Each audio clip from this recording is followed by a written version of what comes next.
It's easy to say that people never learn from the past, but sometimes we do. Why hasn't there been a World War III? Well, partly because in 1945, world leaders looked at history and decided there were better ways to settle their differences. That's the spirit in which I look at the lessons from COVID. We can learn from it and decide to do a better job of protecting ourselves from deadly diseases. In fact, it's imperative to put a plan in place and fund it now before COVID becomes yesterday's news, the sense of urgency fades, and the world's attention moves on to something else. About the word we. I use it in various ways in this book. Sometimes I'm referring to work I am personally involved in or the Gates Foundation is. But for the sake of simplicity, I also use we to refer to the global health sector more broadly or to the world at large. I will try to make my meaning clear in context. Many reports have documented the good and the bad of the world's response to COVID, and I've learned a lot from them. I have also pulled together a number of key lessons from my work in global health, including projects such as polio eradication and from following the pandemic day to day with experts at the foundation and in governments, academia, and the private sector. A key element is to look at the countries that did better than others. Doing the right things early pays huge dividends later. I know this sounds odd, but my favorite website is a treasure trove of data that tracks diseases and health problems all over the world. It's called The Global Burden of Disease, and the level of detail it contains is astonishing. The 2019 version tracked 286 causes of death and 369 types of disease and injuries in 204 countries and territories.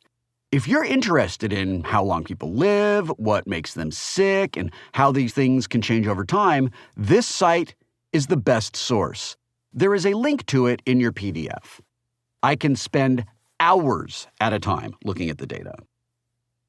The site is published by the Institute for Health Metrics and Evaluation, IHME, which is located at the University of Washington in my hometown of Seattle. As you can probably guess from its name, IHME specializes in measuring health around the world. It also does computer modeling that attempts to establish cause and effect relationships. Which factors might explain why cases are going up or down in some country, and what does the forecast look like? Since early 2020, I've been peppering the team at IHME with questions about COVID. What I've hoped to find out is what the countries that are dealing most successfully with COVID have in common. What did they all do right? Once we answer that question with some certainty, we'll understand the best practices and be able to encourage other countries to adopt them. The first thing you have to do is define success. But that's not as easy as you might think. You can't just look at how often people with COVID in a given country went on to die from it. That statistic will be skewed by the fact that older people are more likely to die from COVID than younger people, so countries with especially old populations will almost inevitably look worse. One country that did particularly well, even though it has the world's oldest population, is Japan. It had the best compliance with mask mandates of any country, which helps explain some of its success, but other factors were probably also at play. What you really look for in a measure of success is a number that captures the overall impact of the disease.